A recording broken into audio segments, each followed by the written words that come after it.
Hello hi welcome नमस्ते, मेरा नाम ऋतिक और हम फिर से बात करने वाले हैं एक और इंटरेस्टिंग कंसेप्ट के ऊपर। तो ये वीडियो उन बच्चों के लिए मोस्ट इंपोर्टेंट होने वाली है जिनके पास सेमेस्टर 2 में सब्जेक्ट है इंट्रोडक्टरी मैक्रो इकोनॉमिक्स। तो चलिए शुरू करते हैं आज की वीडियो, जहां पे हम बात करने वाले हैं लेसन नंबर 3 के इंट्रोडक्शन की। तो जिसने तक प्रीवियस वीडियोस ना देखी हो आराम से जाए, ठीक है, बाकी सी प्लेलिस्ट के अंदर और बाकी वीडियोस कवर करना, उसके बाद इस वीडियो पे आना, क्योंकि प्रीवियस कांसेप्ट्स भी आने वाली वीडियोस में यूज होते हैं। तो इसलिए हमेशा किसी वीडियो को सीरीज वाइज देखा करो। और इस कंप्लीट चैप्टर के नोट्स बन चुके हैं, जिन बच्चों को नोट्स परचेज करने हैं वो इस नंबर पे जाए 9667836336, यहां जाके नोट्स ले सकते हैं। अब आते हैं आज एक कांसेप्ट के ऊपर। और भाई अगर वीडियो पसंद आए तो वीडियो को लाइक के बिना मत जाना और चैनल को सब्सक्राइब भी कर देना। और हाँ, डिस्क्रिप्शन में कुछ लिंक्स गिवन है, वहां जाके आप मुझे इंस्टाग्राम पे फॉलो भी कर सकते हैं। टेलीग्राम चैनल जरूर ज्वाइन करना, कोई भी फर्दर अपडेट होगी तो आपको वहां पे इमीडिएटली मिल जाएगी। आपके बाद हर एक वीडियो की जो इमीडिएटली जो भी डलेंगी वो मैं वहां पे डालता चला जाऊंगा, और जो भी कोई करंट अपडेट होगी ड्यू से रिलेटेड तो आप वहां जाके वो देख सकते हैं। अब आते हैं आज की वीडियो पे। तो आज का हमारा वीडियो टॉपिक है लेसन नंबर 3, जो हमारा है नेशनल प्रोडक्ट या फिर नेशनल इनकम। ठीक है, और भाई इस नंबर पे कॉल मत करना कभी भी, ठीक है। आप व्हाट्सएप कर सकते हैं, आराम से व्हाट्सएप करके नोट्स ले सकते हैं, और व्हाट्सएप करके अपनी कोई भी क्वेरी हो वो भी पूछ सकते हैं। और इमीडिएटली कोई भी क्वेरी हो, कोई भी क्वेश्चन पूछना हो तो आप उसके लिए मैं आपको नीचे अपना इंस्टा का लिंक डाल दूंगा, आराम से इंस्टा फॉलो कर लें, वहां पे आप मैसेज कर सकते हैं। वहां पे पर्सनली अपने मैसेज खुद देखता हूं, यहां मैं मैसेज देखता जरूर हूं पर बाद में देखता हूं, ठीक है। तो यहाँ पे मैं हैंडल नहीं करता इसको, तो इस पे ध्यान रखना। अब यहाँ आते हैं लेसन नंबर 3 में national product and national income. तो समझते हैं नेशनल प्रोडक्ट और नेशनल इनकम का मतलब क्या होता है। उसके लिए हमें प्यारा सा वर्ड समझना पड़ेगा, वो है जीडीपी। तो जीडीपी का मतलब क्या होता है? जीडीपी की फुल फॉर्म सबको पता होगी, ग्रोस डोमेस्टिक प्रोडक्ट। तो जीडीपी का मतलब होता है एक टेरिटरी यानी कि एक कंट्री के अंदर एक साल के अंदर जो भी फाइनल गुड्स या फिर सर्विस जनरेट की गई उन सबकी फाइनल वैल्यूज को हम क्या बोलते हैं? जीडीपी बोलते हैं, ठीक है। तो जितनी भी गुड्स या फिर सर्विस बनाई गई उन सबकी वैल्यूज का सम जब हम कर दें तो हमारा क्या बनता है? नेशनल इनकम या फिर जीडीपी बनता है। अब इसको और समझते हैं अच्छे से। तो इसका इंट्रोडक्शन में क्या होगा वो समझते हैं। इसका इंट्रो क्या होगा? तो नेशनल प्रोडक्ट और national income is a single measure in monetary terms of flow of final goods and services. तो जो नेशनल प्रोडक्ट है और नेशनल इनकम है वो एक सिंगल मेजर है, किसकी टर्म्स में? मॉनेटरी टर्म्स में, यानी कि पैसों की टर्म्स में, of flow of final goods, किसका? फाइनल गुड्स का एंड सर्विसेज का, that accrues to normal resident of a country। जो कौन बना रहा है? Normal resident of a country. Sorry, अब यहाँ पे एक कंसेप्ट आता है कि नॉर्मल रेसिडेंट का मतलब क्या होता है, पहले वो भी समझ लेते हैं। देखो, नॉर्मल रेसिडेंट का मतलब होता है कि एक कंट्री में, मतलब जिसको नागरिकता प्राप्त है, मतलब अगर मैं बात करूं, अब जिसने इंडिया की सिटीजनशिप ले रखी है, ठीक, उसे इंडिया बोलते हैं नागरिकता, ठीक है। लेकिन मैं बात कर रहा हूं रेसिडेंट की, तो वहां पे क्या है? जिसके पास वो सिटीजनशिप है और वो जो गुड्स और सर्विसेज प्रोड्यूस कर रहा है उसको हम गिनते हैं यहाँ पे नॉर्मल रेसिडेंट के तौर पे of a country as a result of their production efforts. किनके बेसिक पे? Result of their production efforts. तो जो भी वो एफर्ट्स मार रहे हैं प्रोडक्शन करने के लिए ड्यूरिंग अ ईयर, एक साल के अंदर, without adversely affecting initial capital well stock of country, बिना इनिशियल कैपिटल स्टॉक को छेड़े हुए। यानी कि मैं कह सकता हूं कि एक कंट्री के अंदर एक टाइम पीरियड पे, मतलब एक साल के अंदर, जो भी नॉर्मल रेसिडेंट्स है उन्होंने जो भी गुड्स या फिर सर्विसेज प्रोड्यूस करी अपने एफर्ट्स को देने के बाद, उन सबकी फाइनल वैल्यू का सम जो होता है ना, वो हमारा होता है जीडीपी, नेशनल इनकम या फिर नेशनल प्रोडक्ट। तो ये बात ध्यान रखना। इसके बाद हमारे पास क्या आता है? नेशनल इनकम और नेशनल प्रोडक्ट दोनों के बारे में समझते हैं। कुछ पॉइंट्स हैं हमारे पास ये। अब इसमें पहला पॉइंट क्या है? It is a measure in monetary terms. इसको हम हमेशा किस में नापते हैं? मॉनेटरी टर्म्स में, पैसों की टर्म्स में, क्योंकि पैसों की टर्म्स में नापना काफी आसान होता है, कंपैरिजन करना भी इजी होता है। अगर मैं बोलूं कि भाई इतनी क्वांटिटी प्रोड्यूस की गई है टोटल मिला के हर एक गुड्स की, तो उसका बेनिफिट नहीं मिलेगा ना, क्योंकि हर क्वांटिटी की, हर तरह की गुड्स के अपने प्राइस लेवल होते हैं। तो उसके हिसाब से मैं समझ रहा हूं कि मॉनेटरी वैल्यू कितनी जनरेट हुई है। तो it is a measure in monetary terms of total amount of goods and services, यानी कि टोटल अमाउंट किस चीज का? जितना भी गुड्स प्रोड्यूस हुए हैं उसके, जितनी भी सर्विस प्रोड्यूस हुई है उन सबके। तो total amount of goods and services produced by normal resident, किनके जरिए? बाय नॉर्मल रेसिडेंट, यानी जितने भी हमारे नॉर्मल रेसिडेंट्स हैं उनके जरिए, ठीक है, of a country during a given period, किसी भी गिवन पीरियड में, जो कि हमारा एक होता है वन फाइनेंशियल ईयर, जिसको हम बोलते हैं 1 अप्रैल से लेके 31 मार्च तक। तो इसमें काउंट करते हैं हम लोग। तो by normal residents of a country during a given period. इसके बाद दूसरा हमारा क्या होता है वो समझते हैं। तो नेशनल प्रोडक्ट और national income is a flow production process which generates goods and services. तो ये हमारी एक ऐसी प्रोडक्शन प्रोसेस होती है जहां पे हम डिफरेंट टाइप के गुड्स जनरेट करते हैं और डिफरेंट टाइप्स की सर्विसेज को जनरेट करते हैं ओवर अ पीरियड, एक पीरियड के दौरान। Without time period there can not be any production, nobody speaks of output.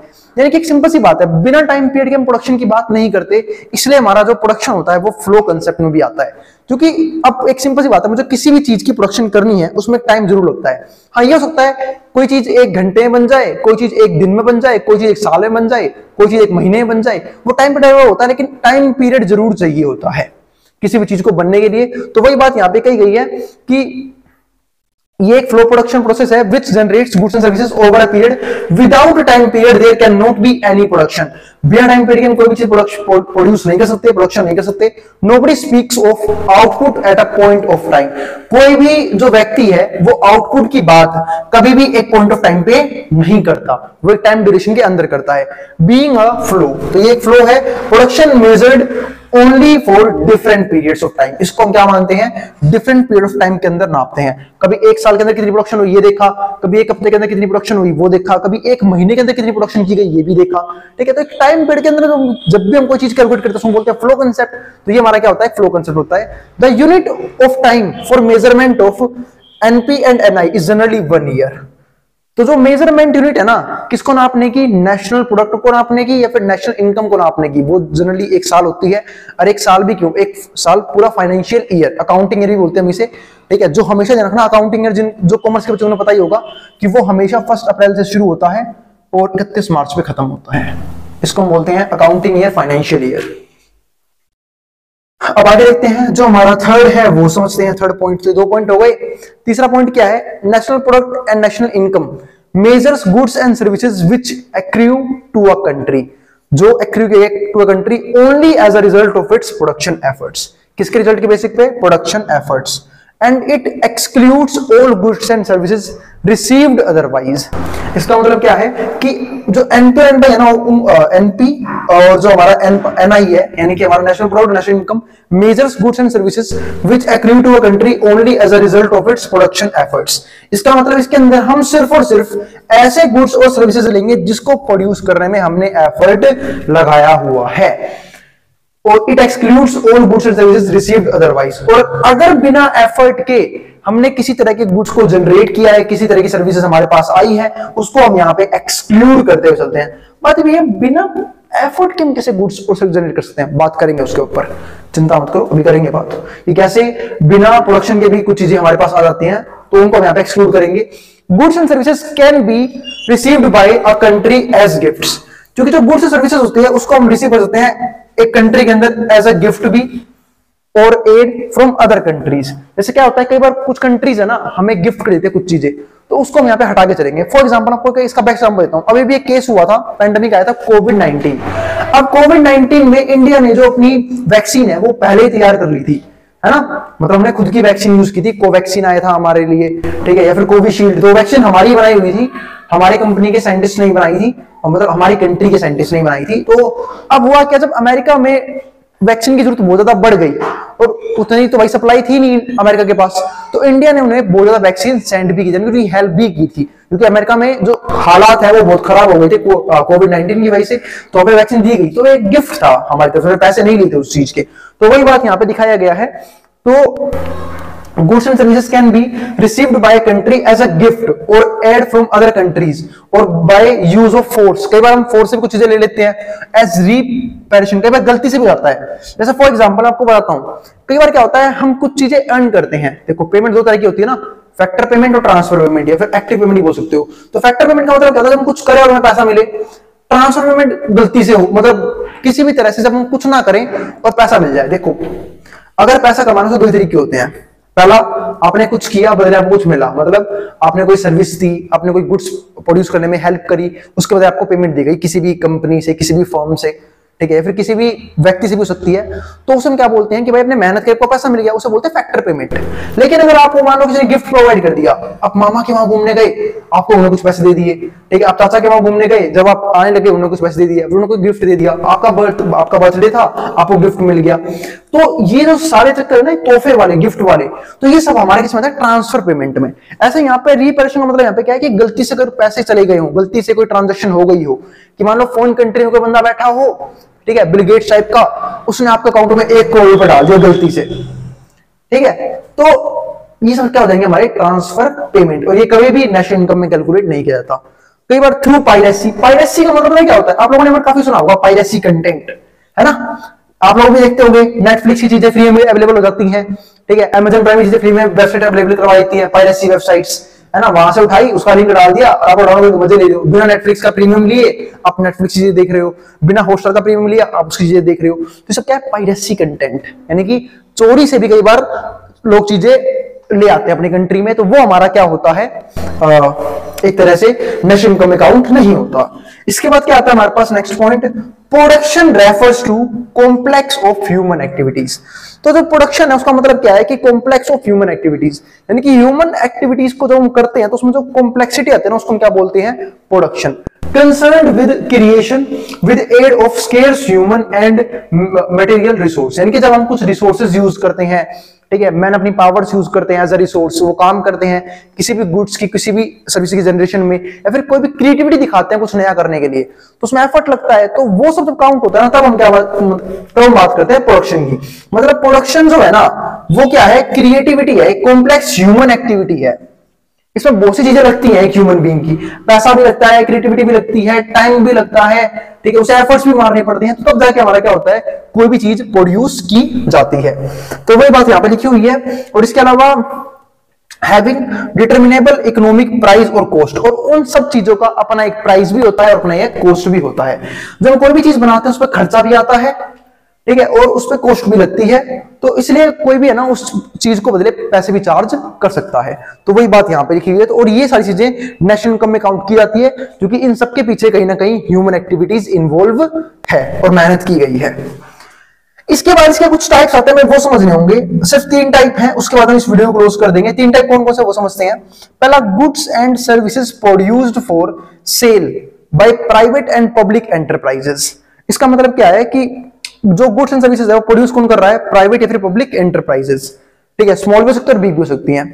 और including current services of dwellings are included in NP and NI and evaluated at their market prices.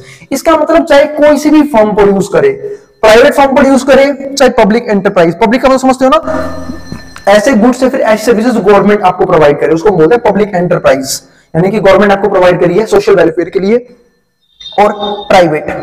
तो जब भी ये दोनों मिलकर कोई भी चीज प्रोड्यूस करते हैं और उन्हें बेचते हैं मार्केट प्राइस पे, वो भी हमारे नेशनल इनकम का पार्ट होता है। दूसरा, goods and services produced by non market economy. कई बार गुड्स जो है ना वो नॉन मार्केट इकोनॉमी बनाती है, तो ये क्या चक्कर है भैया, नॉन मार्केट इकोनॉमी भी गुड्स और सर्विसेज बनाती है। बिल्कुल भाई, बना सकते, दिखाता हूं आप लोग कैसे समझते हैं। जैसे पहले में क्या है, foods and other goods produced on farm for farmers self consumption are included in national income. मतलब ऐसी प्रोडक्शन, फूड्स और other foods produce on farm for farmer self consumption. कई बार जो है ना फार्मर्स जो है वो अपनी जमीन पे खुद के लिए खेती करते हैं ताकि वो सेल्फ कंजप्शन कर सके, यानी कि अपना खर्चा चला सके, अपनी फैमिली चला सके, ठीक है। कई बार वो बेचते भी हैं, तो वो तो एक अलग चीज हो जाती है, लेकिन कई बार वो क्या करते हैं, खुद ही कंजप्शन के लिए भी आते हैं, और ये भी नेशनल इनकम का पार्ट है। क्यों? क्योंकि उन्होंने मेहनत तो की, पर किसके लिए? खुद का पेट भरने के लिए, कि वो सेल्फ एम्प्लॉयड है, उन्होंने अपने जगह पे खुद को ही काम दिया, वहां पे खेती करी और वहां से ऑर्गेनिक फार्मिंग करके फूड बनाया और उसको कंज्यूम किया, ठीक है। तो ये भी नेशनल इनकम का पार्ट होता है।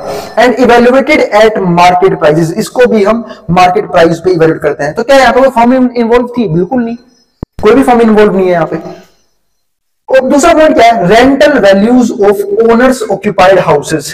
कई बार जो है ओनर्स है ना वो कुछ हाउसेस को ऑक्यूपाइड करते हैं, ठीक है, उनको रेंट पे लगा देते हैं, उनसे उन्हें किराया आता है, तो वो भी किसी भी कंपनी का पार्ट नहीं है, ना तो वो प्राइवेट फर्म का पार्ट है ना किसी गवर्नमेंट फर्म का पार्ट है, ठीक है। तो वो एक एसेट है जिससे पैसा आया।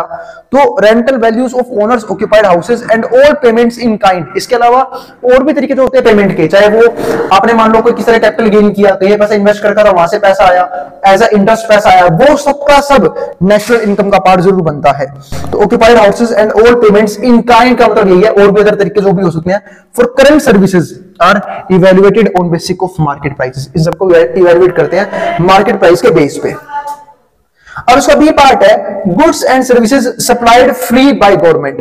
कई बार गुड्स एंड सर्विसेज जो है ना वो सप्लाई देते हैं फ्री में गवर्नमेंट के द्वारा, लेकिन क्या हम इसको नेशनल इनकम में ले या ना ले? बिल्कुल लेंगे नेशनल इनकम में। क्यों लेंगे? क्योंकि भाई गवर्नमेंट ने तो पैसा खर्च किया है ना, वो लोगों को फ्री में दे रही है। क्या गवर्नमेंट को फ्री में मिलेगा अनाज? क्या गवर्नमेंट ने किसानों से फ्री में अनाज ले लिया? नहीं, गवर्नमेंट ने पैसा पे किया है किसानों को, फार्मर्स को पैसा दिया है, तब जाके उनसे अनाज लिया है, उसे फ्री में प्रोवाइड कर रही है। यानी कि गवर्नमेंट हमारे टैक्स के पैसे कोई ना कहीं यूज कर रही है उस अनाज को आम लोगों को या फिर पुअर लोगों को या फिर ऐसे लोग जो बीपीए से नीचे आते हैं उन्हें देने के लिए काम कर रही है। इस बात का मतलब मैं बोल सकता हूं कि goods and services supplied free by government and not profit institutions are included in national product or national income। यानी कि ये भी नेशनल प्रोडक्ट और नेशनल इनकम का पार्ट है and evaluated on basic of their cost, और ये हम उनके कॉस्ट के हिसाब से नाप के चलते हैं। सॉरी, इसके थर्ड पर जो पार्ट है वो है goods and services excluded from NP और एनआई। मतलब ऐसे गुड्स और ऐसे सर्विसेज जो हम नेशनल इनकम का पार्ट नहीं मानते। काफी इंपॉर्टेंट पार्ट है ये कि भाई ऐसे कौन से पार्ट है जिसको नेशनल इनकम में नहीं लेंगे, यानी कि हमारे थर्ड पार्ट आया और आखिरी। तो पहले पार्ट हमने से क्या देखा कि ऐसे गुड्स और सर्विसेज, ठीक है, जिसको प्राइवेट या फिर पब्लिक इंटरप्राइज बना रही है। दूसरा हमने देखा कि ऐसे कुछ सर्विसेज जिसको ये दोनों कंपनीज नहीं बना रही, इनको बना रही है नॉन मार्केट इकोनॉमी, क्योंकि दोनों मार्केट इकोनॉमी का पार्ट होता है, चाहे हमारा पब्लिक सेक्टर हो यानी गवर्नमेंट सेक्टर हो, चाहे हमारा प्राइवेट सेक्टर हो। लेकिन हमें समझना है ऐसे गुड्स और सर्विसेज को जो ना तो जो हमारा पार्ट नहीं होती नेशनल प्रोडक्ट का और ना ही नेशनल इनकम का। अब ऐसे कौन कौन से हैं वो समझते हैं। इसमें कुछ पार्ट लिखे हुए और काफी इंपॉर्टेंट पार्ट है ये, unpaid services of housewifes and other members of family. कई बार हमारी फैमिली में कुछ मेंबर्स बिना पैसों के काम करते हैं, ठीक है, अपने ही परिवार के लिए, ठीक है, तो उसको हम कभी भी नेशनल इनकम का पार्ट नहीं मानते। मैं आपको एक बहुत इंपॉर्टेंट लॉजिक देता हूं, कई लोग इस चीज की कदर नहीं करते, ठीक है। थोड़ी सी हम यहाँ पे सोशल बातें भी करेंगे। तो अगर मैं बात करूं जैसे कि हमारे घर में जो हमारी माएँ होती हैं, बहनें होती हैं, ये सब बहुत सारे कामों में हेल्प करती है हमारी, है ना, जैसे कि हमें टाइम पे खाना प्रोवाइड करना, ठीक है, हमारे कपड़े वगैरह को धोना वगैरह, मतलब बाकी बहुत सी चीजें घर की ऐसी हैं जो हमारे घर की फीमेल्स करती हैं, है ना। और जो फीमेल्स करती हैं मतलब और बिना सैलरी के, क्या उन्हें सैलरी मिलती है घर में? नहीं। लेकिन आप सोचो क्या उन्हें काम की इज्जत नहीं है? बिल्कुल है, क्योंकि अगर वही काम वो अगर बाहर जाए करे, आप फॉर एग्जांपल वैसे कि कई रिच भी पीपल्स भी होते हैं जिनके घर में मेड आती है, मान लो मेड आई, ठीक है, तो क्या मेड फ्री में काम करेगी? क्या मेड भी तो पैसे लेगी उस काम को करने के, मेड भी कपड़े धोने के पैसे लेगी, मेड भी खाना बनाने के पैसे लेगी, ठीक है। तो इसका मतलब क्या है कि उनके काम की भी फाइनेंशियल वैल्यू है, बट हम उन्हें वो प्रोवाइड नहीं करते और वो हमारी हेल्प करते हैं फ्री ऑफ कॉस्ट। और इसलिए मेरा यहाँ पे सिर्फ एक कहना है कि हमें उनके कामों की भी कदर करनी चाहिए। क्यों? क्योंकि उन कामों की वजह से हमारा बहुत सारा टाइम बच जाता है ना। हमें करना क्या होता है, सुबह उठे, ठीक है, तैयार हुए, खाना वाना खाया जो कि बना बनाया मिल जाता है, कपड़े धुले धुलाए मिल जाते हैं, आए तैयार हुए और निकल गए अपने काम के लिए। तो बहुत सारा टाइम जो हमारा उन सारे फालतू कामों में स्पेंड, फालतू काम नहीं बोलता मैं, उन सारे कामों में जो हमें स्पेंड करना पड़ सकता था, वो हमारे घर की जो फीमेल्स हैं उन्होंने वो हमारा टाइम बचा लिया। तो जो अनपेड सर्विसेज है ना हाउसवाइफ्स की, यानी कि जो घर में जो वाइफ काम करती है वो बाहर जाए काम नहीं करती, जो घर में सारा वो पूरा घर संभालती है, and other members of family including self service. कई हम सेल्फ सर्विस भी करते हैं। फॉर एग्जांपल हमने सेविंग खुद करवा ली अपनी, बाहर जाके नहीं करी, हमने कोई ट्रिमर यूज किया या फिर हम लोग कुछ रेजर, मतलब जो भी तरीका है सेविंग करने का, उससे हमने सेविंग खुद कर ली, ठीक है, तो इससे पैसा खर्च नहीं होता, तो ये भी नेशनल इनकम का पार्ट नहीं होता। ड्रेसिंग खुद कर ली, ड्राइविंग ओन कार, अगर मान लो मैं कहीं पे ओला या कैब करूं तो मुझे उसके चार्ज देने पड़ेंगे, लेकिन अगर या फिर मैं ड्राइवर रखूं उसके भी चार्ज देने पड़ेंगे, पैसे देने पड़ेंगे। लेकिन मैं खुद की कार ड्राइव कर रहा हूं उसका भी तो कॉस्ट आएगा, तो वो कॉस्ट कभी भी नेशनल इनकम का पार्ट नहीं बनती। क्या मैं मान के चलता हूं आज मैंने गाड़ी चलाई 50 किलोमीटर, इसका 1000 रुपए अपनी सैलरी से हटा के चलूंगा क्योंकि ये मैंने खुद बचाया है, ऐसा कुछ नहीं होता, वो नेशनल इनकम का पार्ट नहीं बनता। Other do it yourself hobbies, कई बार हम काम अपनी हॉबीज के लिए भी करते हैं, मुझे पसंद है इसलिए करते हैं, क्योंकि हर काम हम सिर्फ पैसों के लिए करते हैं, कुछ काम अपने मजों के लिए भी करते हैं। उसमें क्या आता है, जैसे गार्डनिंग, किसी को होता है पेड़ लगाना पसंद हो, और जो कि लगाने चाहिए, काफी सोशल बात है, क्योंकि पेड़ों की कमी इतनी पड़ रही है कि एक टाइम पे ऑक्सीजन की किल्लत पड़ने वाली है, तो गार्डनिंग काफी अच्छी चीज है। कारपेंटरिंग यानी कि जो भी लकड़ी वगैरह काम होता है, पेंटिंग करना किसी को बहुत पसंद होता है, आर्टिस्ट होते हैं बहुत से लोग, ठीक है, सिंगिंग पसंद होता है, गाना गाना, हाँ मैं उनकी बात नहीं कर रहा, तो बाथरूम सिंगर है, ठीक है, जो गला फाड़ते रहते हैं बाथरूम में बैठ के, नहीं भाई उनकी बात नहीं कर रहा मैं, प्रोफेशनल सिंगर्स तो नहीं है, लेकिन मैं सिंगर की बात कर रहा हूँ जिनका थोड़ा सा गला सुरीला है, ज्ञान नहीं है वो, ठीक है। इसके बाद क्या है हमारे पास, चलो फिर एक बार देखते हैं नीचे बी पार्ट, ये दिख नहीं रहा था पहले बोर्ड पे, अब दिख रहा होगा आप लोगों को। तो बी पार्ट क्या है हमारा, current services of consumer durables, यानी कि ऐसी सर्विसेज कंज्यूमर ड्यूरेबल्स की, properties of the government and non profit and making institutions are excluded national income. यानी कि ऐसी सर्विसेज जो हमें एनजीओ प्रोवाइड करते हैं, यानी कि जो नॉन प्रॉफिटेबल एक्टिविटीज हैं। जैसे एनजीओ काम क्या होता है, अगर मैं आपको एनजीओ की फुल फॉर्म बताऊं तो वो होता है हमारा एक तरह से नॉन प्रॉफिट ऑर्गेनाइजेशंस होती हैं वो। अगर नॉन प्रॉफिट ऑर्गेनाइजेशन है या फिर मैं कहता हूं नॉन गवर्नमेंट ऑर्गेनाइजेशन, तो ऐसी ऑर्गेनाइजेशन जो सोशल वेलफेयर के लिए काम करती है, तो उनकी जो इनकम है तो वो एक तरह से ट्रस्ट की तरह काम करते हैं, तो वो भी नेशनल इनकम का पार्ट नहीं बनते हैं, एक्सक्लूडेड एनआई। तो current services of consumers durables properties of the government and non profit and making institutions are excluded national income. ये सारे इनकम्स जो हैं वो नेशनल इनकम का पार्ट नहीं होते हैं। तो ये ध्यान रखना, हमने ये नीचे वाले पार्ट जो ना तीनों काफी इंपॉर्टेंट है। जब हमने देखा कि नेशनल इनकम में क्या चीज हम लेंगे, क्या चीज नहीं लेंगे, ताकि आने वाले चैप्टर हमारी क्या हो जाए, हेल्प हो जाए। और आने वाले चैप्टर हम इसकी डीप में और पढ़ेंगे, ठीक है, कि नेशनल इनकम में और कौन कौन चीजें हैं जो एक्सक्लूड की जाती हैं और इंक्लूड की जाती हैं। बेसिक चीजें ये थी जो हमने इस वीडियो में डिस्कस कर ली है, और उम्मीद है आपको वीडियो जरूर पसंद आई होगी। तो वीडियो पसंद आए तो वीडियो को लाइक करना मत जाना, और चैनल को सब्सक्राइब भी कर देना ऐसी वीडियोस के लिए। और भाई डिस्क्रिप्शन में जाके मेरे कुछ लिंक्स दिए हैं, आप वहां पर भी जाके ज्वाइन कर सकते हैं, चाहे वो टेलीग्राम हो, और फेसबुक पेज भी बना रखा है मैंने, वहां पे जाके फॉलो कर सकते हैं, और इंस्टाग्राम पे भी फॉलो कर सकते हैं। मिलते हैं नेक्स्ट वीडियो के अंदर, जहां पे हम बात करेंगे इसके और भी अदर कंसेप्ट्स के ऊपर। अब जिसको जो उतारना उतार सकता है, मैं बोर्ड के सामने से।